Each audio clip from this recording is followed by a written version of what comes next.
ამ წუთებში პარლამენტის თავმჯდომარე შალვა პაპუაშვილი მედიასთან კომენტარს აკეთებს და მას პირდაპირ ეთერში გთავაზობთ.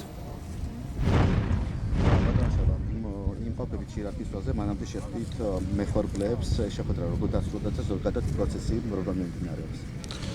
ხო, შუა ფაზაში არის შესული მარცვლეულის აღება დედოფლისწყაროს რაიონში, სიგნალის რაიონში, დღეს ზალოობას აღნიშნავთ დედოფლისწყაროს რაიონში 45,000 ჰექტარი არის, სადაც ექნება აიღება ქერი და ხორბალი. ქონდა შეხვედრა ფერმერებთან, წელს გამორჩეულად დიდი მოსავალს ელიან ფერმერები, უკვე რაც არის აღებული აჩვენებს, რომ იქნება შესაძლოა რეკორდული რაოდენობაც კი აღებული ხორბლის და ქერის ფასიც წელს არის საკმაოდ კარგი საწყისი ფასი, ასე რომ ამ მხრივ ძალიან კარგი მოსავალი არის, კარგი განწყობაა ფერმერებში. ასევე ვისაუბრეთ, რომ წლევანდელი მოსავალის მიღმა რა არის კიდე გასაკეთებელი საომავლოდ იმისთვის, რომ შირაქი, როგორც ბეღელი ჩვენი ქვეყნისა, უფრო მოძლიერდეს, მოსავალი უფრო გაიზარდოს და შემოსავალიც უფრო გაიზარდოს ჩვენ ფერმერებს და ამასე სოფლის მეურნეობის მინისტრთან ერთად და პარლამენტის სოფლის მეურნეობის კომიტეტის თავმჯდომარესთან ერთად, გუბერნატორთან ერთად ქონდა საუბარი და მოვინიშნეთ საკითხები, რომელზეც უკვე დაწყებული აქვს სოფლის მეურნეობის სამინისტროს მუშაობა და ფერმერებთან ერთად იქნება ჩართულობა. მათ შორის მთავარი საკითხი არის ქარსაფარი ზოლების აღდგენა, რაც არის მთავარი წინაპირობა იმისთვის, რომ გაიზარდოს მოსავლიანობა და ამასთვის უკვე მომზადებული აქვს სამინისტროს კონცეფცია, რაც მთავარი მნიშვნელოვანი აქვს თავად ფერმერებთან ერთად მათი ჩართულობით ქარსაფარი ზოლების გაშენება. ვინაიდან თითოეული მათი მონაწილეობა გადამწყვეტი ამას სახელმწიფო მარტო ვერ შეძლებს და ამ მხრივ შევთანხმდით, რომ გვექნება ერთობლივი მუშაობა მთავრობას, პარლამენტს და ადგილობრივ ფერმერებს იმისთვის, რომ როგორც საკანონმდებლო ჩარჩო იყოს, იმისთვის, რომ დაცული იყოს ეს ქარსაფარი ზოლები, ისე პრაქტიკულად განხორციელდეს ეს იდეა. ბატონო შალვა, ქრონიკის ინფორმაციით ხოშტარიების ოჯახმა მორიგი რუსული ტრანში მიიღო, მაშინ როცა ხოშტარიები პროევროპულობას იჩემებენ, რას ნიშნავს ოკუპანტი ქვეყნიდან ჩარიცხული თანხების მიღება? რა იცით, მთავარი რასაც ამბობენ ხოლმე მათ შორის თავად ხოშტარია და მისი გარემოცვა არის, რომ პრეტენზია რასაც უყენებენ ხოლმე რუსეთს, რომ რუსეთი არ იცავს ხელშეკრულებებს და არ უნდა ვენდოთ რუსეთს, იმიტომ რომ რუსეთი არ იცავს ხელშეკრულებებს. რაღა მაინც და მაინც ხოშტარიების ოჯახის მიმართ იცავს ხელშეკრულებებს რუსეთი, როგორც ისინი ამბობენ, მათი წინაპრის ასე ვთქვათ ინტელექტუალური საკუთრების გამო ხდება ჩარიცხვა. გამოდის, რომ მათი წარმოდგენით რუსეთი მთელ მსოფლიოს ურღვევს ხელშეკრულებებს, არ ურღვევს საერთაშორისო სამართალს და მაინც და მაინც ხოშტარიების ოჯახი არის, სადაც ესე იგი დღეს არ გადააცილებს ხოლმე რუსეთის ბიუჯეტი, რომ ჩაურიცხოს თანხები და ყველა შევახსენებ, ეს არის რუსეთის ფედერალური ბიუჯეტიდან პირდაპირ ჩარიცხული თანხები. ასე რომ ესეც თავად აჩვენებს რა ფარისევლობას აქვს ადგილი რადიკალებში და რომ წარმოსახვითია სინამდვილეში ის, რაც მათ უნდათ დათესონ თავის მომხრეებში, სინამდვილეში ძალიან კომფორტულად იღებენ იმ ფულს, რომელიც სხვა მხრივ რო კითხო, ესე იგი არის მიუღებელი. ასე რომ მორალური დეგრადირების ერთ-ერთი მაჩვენებელია. კი ბატონო, 17 ქვეყნის საგარეო საქმეთა მინისტრების ერთობლივი განცხადებაა გავრცელდა, აბათ ამ განცხადების შინაარსი კარგად იცით, მოგეხსენებათ, რომ ისინი უთხოვენ ჟურნალისტების, პოლიტიკოსების, აქტივისტების გათავისუფლებას. თქვენ როგორ ფიქრობთ, არის თუ არა მორიგი ჩარევა შიდა საქმეებში? არ ვიცი, მე პოლიციაზე წიხლით შედგომა თუ არის მშვიდობიანი ქცევა, პოლიციელისთვის ასაფეთქებელი პიროტექნიკის დამიზნებით სროლა თუ არის მშვიდობიანი ქმედება, თუ კი პარლამენტის დაწვა არის მშვიდობიანი ქმედება, ამ 17 ქვეყანას ვეტყვი ერთ რამეს, რომ თავის ქვეყანაში ჩაიხედონ. მათ პოლიციელს რო წიხლით შედგეს ვინმე რა მოითმენენ ამ ყველაფერს და არ იქნებათ რეაგირება, მათ პარლამენტს რო წვავდეს ვინმე არ იქნებათ რეაგირება, მათ რო უშენენ პიროტექნიკას არ იქნებათ ამაზე რეაგირება. სამწუხარო ეს ორმაგი სტანდარტიც არ არის. ეს არის უბრალოდ უსტანდარტობა იმ ქვეყნის მიმართ, რომელსაც როგორც ჩანს ვიღაცა თავის ტოლად და დარა დართვლის და დაბალღობეთ გთვლის. ან ჩვენ პოლიციელებს უნდა წიხლები ურტყან, ჩვენ პოლიციელებს უნდა ქვები ესოლონ, მოლოტოვის კოქტეილები უნდა ესოლონ და ეს არის როგორც ჩანს მათი გადმოსახედიდან ნორმალური.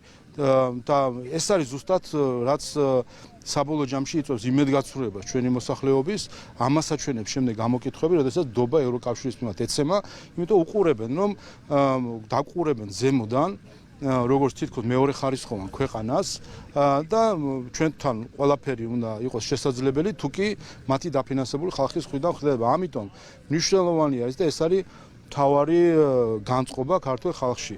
მნიშვნელოვანი არის, რომ ამ ქვეყნებმა შეწყვიტონ უსამართლო თავდასხმა საქართველოს სახელმწიფოზე და შეწყვიტონ აგრესიული რიტორიკა საქართველოს წინააღმდეგ. სამწუხაროდ ჩვენ ხედავთ, რომ ძალიან ასე ვთქვათ დაავა და ამსენით ბრიუსელი და რაღაც გარემოცვა დედაქალაქებისა ზოგიერთის, რომ ამ აგრესიული რიტორიკით მუქარის ტონით ესაუბრებიან დამოუკიდებელ სახელმწიფოს. მნიშვნელოვანია, რომ ევროკავშირი გამოფხიზდეს და დროზე დაბრუნდეს ევროპული ღირებულებების გზაზე, ის გზა, რომელზეც დღეს ბრიუსელის ბიუროკრატია დგას, ეს არის გზა საბჭოთა კავშირისკენ. ამიტომ მნიშვნელოვანია, რომ ევროკავშირმა შეაჩეროს საბჭოთა კავშირისკენ მიმავალი გზა და დაუბრუნდეს ძირეულ ღირებულებებს, როგორც არის ადამიანის უფლებების პატივისცემა, კანონის უზენაესობა. ის ხალხი, ის სახელმწიფოები, ის ხელისუფლებები, რომელიც ამბობენ, რომ პოლიციელზე წიხლით შედგომა, პოლიციელისთვის ქვის და მოლოტოვის კოქტეილის სროლა არის მშვიდობა, ეს ხალხი არაცნობიერებს, რას ნიშნავს ადამიანის უფლებების პატივისცემა და არაცნობიერებს, რას ნიშნავს სამართლის უზენაესობა. ამიტომ ეს არის მთავარი დაასრულდეს ფარისევლობა და საბჭოთა კავშირისკენ მიმავალი გზიდან დროზე მოbrunდნენ და დაუბრუნდნენ ევროპულ ღირებულებებს. ბატონ შავა, თქვენ გამოაქვეყნეთ ოფიციალური წერილი Facebook გვერდზე, რომელიც შეეხება საფარს.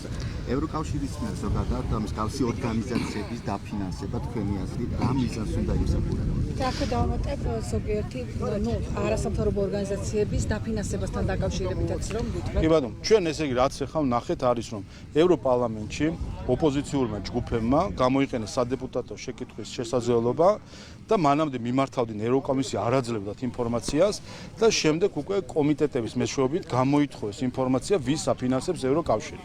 და აქ უკვე იძულებული იყო ევროკომისია რომ გაეცა პასუხი და ამ პასუხებისგან გამომდინარე შეიქმნა მონაცემთა ბაზა, სადაც ჩვენ ახლა ხედავთ ყველაფერი იმას, რასაც ჩვენ გვიმალავდნენ აქამდე, მათ შორის ევროკავშირის საელჩო უარსამობდა ამის გასაჯაროებაზე. ჩვენ დავინახეთ პირველადი ინფორმაცია აქვს ახლა რომელ ორგანიზაციებში მიდის რა თანხები. და იქ ახლა თანხებზე იყო დავა, საფარმა 900.000 აიღო თუ 200.000 აიღო და მოუწიათ საბოლოო ჯამში თვითონვე გასაჯაროებას აქედან გამომდინარე როგორ ნაწილდებოდა ეს თანხა და მე მგონი კიდევ უარესი რამე გავიგეთ რომ აღმოჩნდა რომ ეს 900.000-ები 2 მილიონიანი პროგრამები 9 მილიონიანი პროგრამები არის გადანაწილებული იმ რადიკალურ პოლიტიკურ არასამთავრობო ორგანიზაციებს შორის, რომელიც მოქალაქეები ხედავენ, რომ გამოირჩევიან სახელმწიფოზე თავდასხმით, გამოირჩევიან სიძულვილის ენით, გამოირჩევიან დეზინფორმაციით და გამოირჩევიან ადამიანის უფლებების უპატივცემულობით. ასე რომ ფაქტობრივად პირველადი მონაცემი გვაქვს იმ ანატომიისა, როგორ ფინანსდება ექსტრემიზმი საქართველოში, როგორ არის გადანაწილებული ეს თანხები, ასე ვთქვათ ასე ვთქვათ ცნობილ ეჭვმიტანილებზე, ასე ვთქვათ, რომელიც ზოგადად გამოირჩევიან იმით, რომ არსებენ პატივს დემოკრატიულ ინსტიტუტებს, არ აღიარებენ არჩევნებს, არ აღიარებენ კონსტიტუციას და კანონებს და რაც თავარია აორგანიზებენ, აი ზუსტად ეს NGO-ები აორგანიზებენ აქციებს, სადაც მოთხოვნა ჟღერდება ხელისუფლების დამხობა. აი ამაში იხარჯება დღეს სამწუხაროდ როგორც ჩანს ევროკავშირის ფული. ასე რომ ახლა უკვე ბურთი არის ევროკავშირის მოედანზე, ევროკავშირის საელჩოს მოედანზე ახსნას რატომ აფინანსებდა იმ ორგანიზაციებს, რომლებიც ამაშია ჩართული. და რა გავარკვიეთ ჩვენ გარდა ამისა? გავარკვიეთ 2022 წელს ივნისში შევახსენებ ყველას, როდესაც სცენაზე დადგენ NGO-ები და ითხოვდნენ, რომ მთავრობა დაკომპლექტებული იყო მათი მონაწილეობით და მათი ვეტოს უფლებით. აიღეთ იმ სცენაზე ვინ იდგა ის NGO-ები და ყველა ის NGO არის ამ სიაში. და ეს 22 წელს მონაცემებს ეხება, მათ შორის ეს დაფინანსება. გამოვიდა, რომ ევროკავშირმა ჯერ არ მოგცა კანდიდატის სტატუსი აბსოლუტურად უსამართლოდ და არანაირი საფუძველი არსებობდა არ მოეცა და შემდეგ მისივე დაფინანსებული NGO-ები დააყენა სცენაზე ბრიუსელმა და აპირებდა ხელისუფლების ჩანაცვლებას NGO-ებით. აი ეს არის რაც ჩვენ გავარკვიეთ ამ მონაცემთა ბაზიდან და ამაზე უნდა განმარტება გააკეთოს ევროკავშირის საელჩომ და ბრიუსელმა. 20 წლის საქმეზე გამოძიება მიმდინარეობს, რამდენად მნიშვნელოვანია სწორედ გამოძიებამ გასცეს კითხვას პასუხი. სწორედ თუ არა დაგეგმილი საპოლიციო ღონისძიებები. ჩვენ გვაქვს სტრასბურგის გადაწყვეტილება, რომელიც ავალდებულებს ქვეყანას, რომ იყოს ხელახალი გამოძიება ამ საქმის და ამ პროკურატურა შესაბამისად იძიებს ამ საკითხს.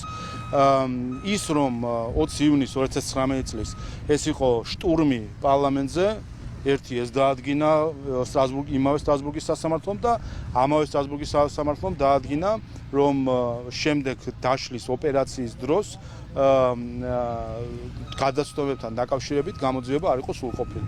ამიტომ ჩვენ გვაქვს სტრასბურგის სასამართლოდან ორი მოცემული. ერთი დაადგინდა, რომ ეს იყო შტურმი, რომლის მოტივი და მიზანი იყო ხელისუფლების დამხობა საერთო ჯამში, აბა პარლამენტს სიამოვნების გამო არავინ შტურმით არ იღებს და აქვე გავახსენებ ყველას, რომ ევროკავშირი თავად იყო ჩართული იმისთვის, რომ ამ შტურმის მონაწილეები გარეთ ყოფილიყვნენ და შეგახსენებთ, რომ ნიკა მელიას გირაო ევროკავშირი ბრიუსელს აქვს გადახდილი ნიკა მელიას გირაო. და იმიტომ იყო ის გარეთ, იმიტომ გირაო ქონდა გადახდილი ბრიუსელს, იმ ადამიანის გირაო, რომელიც იმ შტურმში მონაწილეობდა პარლამენტის, რომელზეც სტრასბურგმა თქვა, რომ ეს იყო შტურმი პარლამენტის. აქაც კიდევ ერთხელ ისმის კითხვის ნიშნები ბრიუსელის მიმართ, თუ რა პროცესებთან ქონდა საქმე და რა სახალისებდა.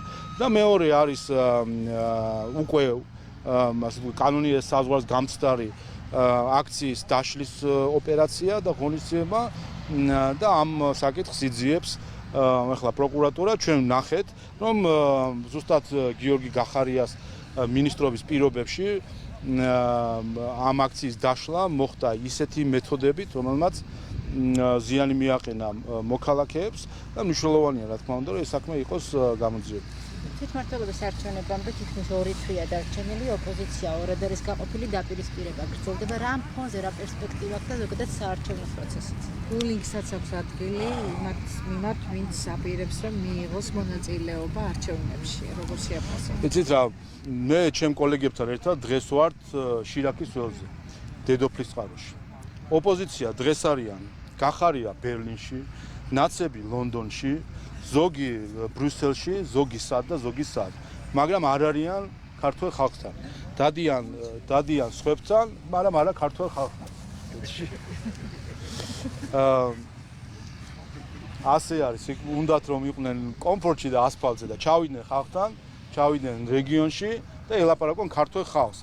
ის უყურებენ იმას, რას ეთქვის რომელიღაცა პარლამენტის, უცხო პარლამენტის წევრი, რას ეთქვის ელჩი და ასე შემდეგ. ამაზე არის დღეს მთელი ოპოზიცია, რადიკალური ოპოზიციის მთელი პოლიტიკა არის აწყობილი იმაზე, რას იტყვის, რა თქვა გუშინ, რასა იუკნევიჩიანემ და რას იტყვის დღეს რომელიღაცა პირობითი ევროპარლამენტარი თუ სხვა ქვეყნის პარლამენტარი. ეს არის ფუნდამენტური კრიზისი რადიკალური ოპოზიციის, რომ მთლიანად დღეს 30 წლიანი დამოუკიდებლობის პირობებში დღეს მივიღეთ ისეთი გარემოება, რომ მთელი რადიკალური ოპოზიცია არის არა უყურებს არა ხალხს და ქვეყნისკენ იყურება, არამედ იყურება გარეთ, რას ეთქვის სხვა ხალხების ჩეული, რომელიც პირდაპირ გვეუბნებიან ეს ელჩები, პირდაპირ გვეუბნებიან გერმანიის ელჩმაც.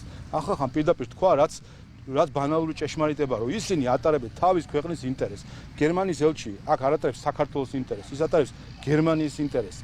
ინგლისის ელჩი არ ატარებს ქართული ხალხის ინტერესების გასატარებლად არ არის. აქ არის ჩამოსული ინგლისის, ბრიტანეთის ინტერესების გასატარებლად. როგორც კი დასდგება სასწორზე გერმანიის ინტერესი და საქართველოს ინტერესი, გერმანიის ელჩი აირჩევს გერმანიის ინტერესს. და ასეც ხდებოდა. ჩვენ ვნახეთ, რატომ ითხოვდნენ ჩვენგანო სანქციები დაგვეწესებინა რუსეთისთვის. ყველა ეს ქვეყნები, რომელიც დღეს ძალიან ხმამაღალი არიან, მათ შორის ევროკავშირი და ბრიუსელი. რატო ითხოვდა? ჩვენ რო ვეუბნებოდით, რომ ეს არ არის ქართული ხალხის ინტერესში, რომ ამით დაზიანდება ქართული ხალხი, დაზიანდება ეს გლეხები დაზიანდებიან, რომელიც მათ შორის ეკონომიკურ გაცვლაზე არიან დამოკიდებული რუსეთის ფედერაციასთან. ამას რო ვეუბნებოდით, რატომ იყო მაინც ზეწოლა? იმიტომ რომ ის არ უყურებს, ისინი არ უყურებენ ქართველი ხალხის ინტერესს. პირაზე როცა დგას ქართველი ხალხის ინტერესი და უკრაინელი ხალხის ინტერესი, ირჩევენ უკრაინელი ხალხის ინტერესს. როცა დგას ქართველი ხალხის ინტერესი და გერმანელი ხალხის ინტერესი, ირჩევენ გერმანელი ხალხის ინტერესს და ეს არ უნდათ რომ შეიგნოს ზოგიერთმა რადიკალურ ოპოზიციაში, რომ იქ სადაც ისინი ტრიალებენ, იქ საქართველოს ინტერესებზე არ არის საუბარი, იქ არის საუბარი მათი ქვეყნების ინტერესებზე. დაპირისპირება აქვს არჩევნებამდე რამდენიმე თვით ადრე ბულინგის გრძელდება მათზე, ვინც უკვე დაადასტურა რომ არჩევნებში იღებს მონაწილეობას. აბა ეს პროცესი რაზე მიუთითებს? როგორი პერსპექტივა აქვს ოპოზიციას? ეს არის ხელოვნური დაპირისპირება, მცდელობა იმის წარმოსახვისა, რომ თითქოს არსებობს რადიკალურ ოპოზიციაში ნაცები და არანაცები. სინამდვილეში ჩვენ ბევრჯერ დავწმუნდით, რომ არის ერთი რადიკალური ოპოზიციის გუნდი, ეს არის ნაციონალური მოძრაობის გუნდი და ნაცობა არ ნიშნავს იმას, რომ იყო ნაციონალური მოძრაობის პარტიის წევრი. ეს არის იდეოლოგია, რომელიც გულისხმობს ასე სხვა ქვეყნების ინტერესებში უნდა მოქმედებდე და ის უნდა დააყენო უპირატესად ვიდრე შენი ხალხის და შენი ქვეყნის ინტერესი. ამიტომ ეს არის ჩვენ ხედავთ რომ ბარიერ გადალახული 4 რადიკალური ოპოზიციის პარტიიდან 2 დღეს აცხადებს რომ მონაწილეობას მიიღებს, 2 ამბობს რომ მონაწილეობას არ მიიღებს. ეს არის წარმოსახვითი მცდელობა იმის წარმოჩენისა, თითქოს რომ იმისთვის რომ ჩააჩოჩონ, თითქოს გააქრონ ნაციონალური მოძრაობა და ქართველ ხალხს კვლავ გარედან დადგმული სცენარით აჩვენონ თითქოს მოვიდა რაღაც ახალი ძალა, რომელიც არ არის კავშირის ნაციონალურ მოძრაობასთან. შეგახსენებთ, რომ გახარიას დღესაც აქვს კოალიციები ზუსტად თვითმმართველობის დონეზე არჩევნების შედეგად 4 მუნიციპალიტეტში აქვს კოალიციები შექმნილი, პოლიტიკური ერთ ოჯახში არიან. შეგახსენებთ, ლელოს წევრები არიან ნაციონალურ მოძრაობის ლიდერები ახლა. ვის უნდა დააჯერონ ეს ყველაფერი, რომ არ თქვა სხვა კავშირებზე ლელოსა და ნაციონალურ მოძრაობას შორის. ამიტომ დღეს ეს მთლიანი, ასე ვთქვათ, მიმიკრია არის იმისი მცდელობა, რომ ბრენდი ნაციონალურ მოძრაობა რაღაცნაირად ქართველების თვალს მოაცილონ და აჩვენონ თითქოს რაღაცა სხვა ძალა არის. ზუსტად იგივე ხუთიანი აწერია შუბლზე ყველას, გახარიასაც, ხაზარაძესაც და მელიასაც და ვაშაძე იქნება თუ სხვა ამ პარტიის წარმომადგენელი. ბატონ შალო, გავაგრძელებ არჩევნების თემას. სალომე ზურაბიშვილმა განაცხადა, რომ მიაჩნია მას, რომ არჩევნები უნდა ჩაატაროს საერთაშორისო ადმინისტრაციამ. თქვენ კომენტარს გააკეთებთ თემაზე. ქალბატონი სალომე იცით რომ უცხო ქვეყნის მოქალაქე იყო, იქ დაბადებული, გაზრდილი და როგორც ჩანს, მან ის ვერ გახდა ვერანაირად ქართველი. აიღო ქართული პასპორტი, აქვს ქართული სისხლი ძარღვებში, მაგრამ მას არ აქვს ქართული გონი, ქართული სული და ქართული ხასიათი. არ აქვს ბმა იმასთან, რასაც ნიშნავს იყო ქართველი და იყო ამ ქვეყნის შვილი და ზრუნავდა მის დამოუკიდებლობას. ის რასაც ის ამბობს, ეს არის სირცხვილი.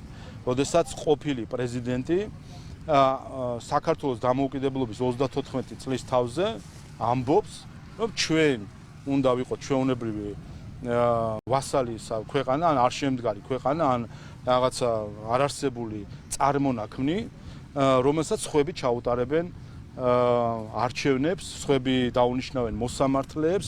სინამდვილეში ის კი ამბობს, მაგრამ ეს ამაში ახალი აფრიკა ამას გვაპარებდნენ ჩვენ ნელ-ნელა, როცა გვეუბნებოდნენ, რომ ჩვენი დაფინანსებული ორგანიზაციები უნდა იყვნენ გადამწყვეტი, ვინც მოსამართლეებს დაგინიშნავთ, ვინც ცესკოს დაგინიშნავს, ვინც სხვა თანამდებობებზე დაგინიშნავს. ამიტომ ქალბატონმა სალომემ რაც ხნა, ამით გაყიდა სინამდვილეში რა არის სხვების გეგმები საქართველოსთან მიმართებით, რომ ჩვენ ვიმართებოდეთ გარედან და ვიყოთ რაღაცა თითქოს აქ არის პირველყოფილი თემური წყობილება და არ შეგვიძლია ჩვენი ქვეყანა ჩვენ თვითონ მართოთ.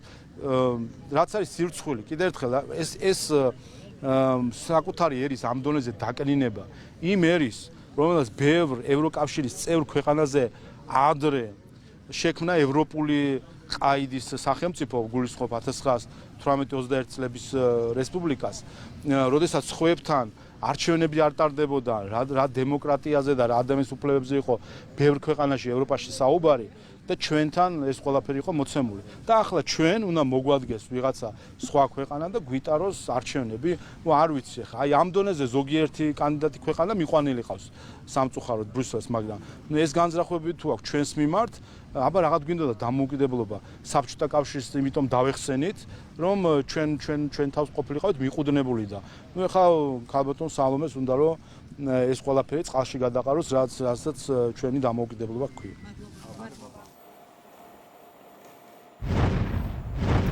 პირდაპირ ეთერში მოისმინეთ პარლამენტის თავმჯდომარის შალვა პაპუაშვილის კომენტარი.